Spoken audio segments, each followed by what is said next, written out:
This is the Yosuda Pro Magnetic Exercise Bike Model 010C Pro Magnetic, and my honest first impression was how solid and surprisingly premium it feels for the price. I've been burned by wobbly budget bikes before, so I came in a little skeptical.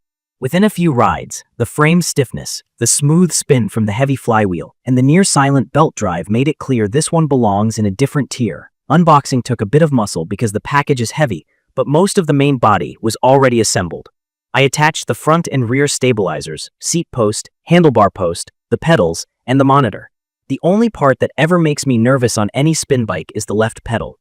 For anyone new to this, the left pedal is reverse threaded, so you turn it counterclockwise to tighten. I hand-threaded both pedals carefully before using a wrench so I wouldn't cross-thread the crank. That little habit saves a lot of headaches later. Setup time was about 40 minutes solo. The adjustable leveling feet worked well on my slightly uneven floor. Once leveled, the bike felt planted and didn't rock even when I stood up to sprint. Key features that matter in daily use start with the build. The fixed steel frame is rated for 350 pounds, and it feels every bit as sturdy as that suggests. I can stand and crank at high cadence without any side-to-side wobble. The handlebar and seat adjust up, down, forward, and back, which made it easy to find my reach and posture. The posted inseam range is 27 to 35 inches. I'm in the middle of that and had room to spare.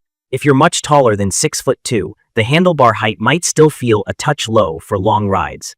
The PVC dipped bars have a secure, grippy feel that doesn't get slimy with sweat. The heart of the ride is the 45-pound flywheel.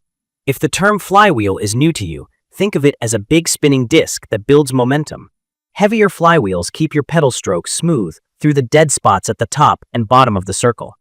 With this one, my cadence felt fluid right away, and my knees appreciated the lack of chatter. The bike uses a magnetic resistance system, which means the magnets move closer or farther from the spinning wheel to increase or decrease drag. No physical contact, no friction pad dust, and almost no noise. The belt drive replaces a chain, so there's no grease, no rattle, and no metal-on-metal hiss. I can ride early morning and still hear my show at normal volume. Yosuda claims around 20 dB. I didn't measure it, but in real life it's whisper quiet. Resistance is micro-adjustable and labeled as 100 levels. But it's still a manual knob. There's no digital number that locks in your exact setting. From my experience, that's not a deal breaker. But if an instructor says set to 45, you'll learn to translate that to about 2.5 turns from my base, or whatever reference you prefer.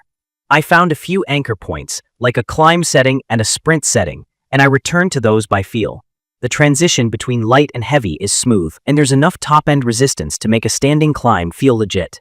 Comfort-wise, the stock seat is somewhere between a road saddle and a wide cruiser. For the first 20 to 30 minutes, it's fine. Over longer sessions, it felt firm, and I started to notice pressure, so I added a gel cover. That quick fix stretched my comfortable time easily past an hour. The toe cage pedals have adjustable straps and fit my cross trainers without fuss. The straps were a bit stiff the first few uses, then they broke in. The monitor is a big, simple LCD that shows RPM, time, speed, distance in miles, calories, and odometer. If you're new to RPM, that's your cadence, how fast you're spinning the pedals. It's super helpful for following classes and structuring intervals. The screen isn't backlit, so in a dark room, I have to bump the lamp or tilt the display slightly. The tablet holder is smartly placed, so it doesn't block the data. It holds my 11-inch tablet securely and pivots to a comfortable angle. I run apps like Peloton Digital and Apple Fitness Plus on my tablet. For extra data, I stuck a small Bluetooth cadence sensor on the crank, and that gives me live RPM inside the app. That setup makes this bike feel way more expensive than it is. Stability is where this bike surprised me most. The frame weight and the wheelbase combine for a grounded feel that invites you to push. Sprinting out of the saddle, I didn't feel any sketchy flex. The crank arms stayed tight after I torqued them properly at setup, but I still check the pedal bolts once a week out of habit.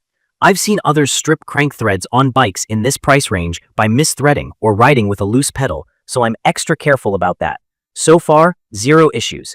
Maintenance has been simple. Wipe sweat, keep bolts snug, ride. The belt hasn't needed any adjustment, in my opinion. This bike nails the hardware that matters. A sturdy frame, a heavy and smooth flywheel, a quiet magnetic system, and a belt drive that needs almost no attention.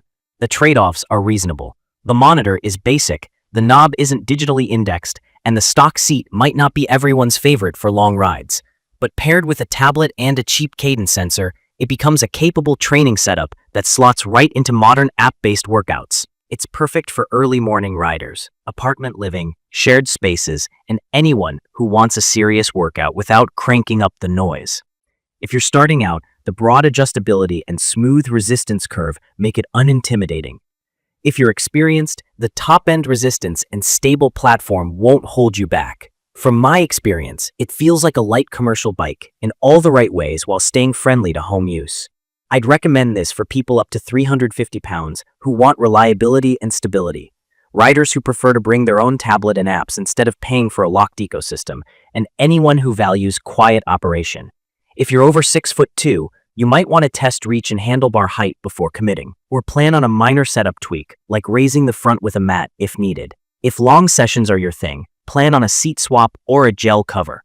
Key features that stand out to me are the 45-pound flywheel for smooth momentum, the hyper-quiet magnetic resistance and belt drive that keep noise down, the 350-pound capacity frame that feels secure, the 4-way fit adjustments for both seat and handlebars, the big RPM-readable display, and that clever tablet holder that doesn't block your stats. Those pieces add up to a bike that's easy to live with and genuinely enjoyable to ride. In conclusion, the Yosuda Pro Magnetic Exercise Bike 010C delivers the core riding feel I want from a studio-style bike without the cost or upkeep of pricier setups.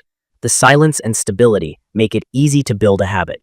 The resistance is ample for structured training, and the DIY-friendly tablet approach keeps it flexible. If you value solid mechanics over flashy extras, this is a strong pick. If you found this helpful, hit subscribe and drop your questions or your own experience in the comments. Thank you for watching.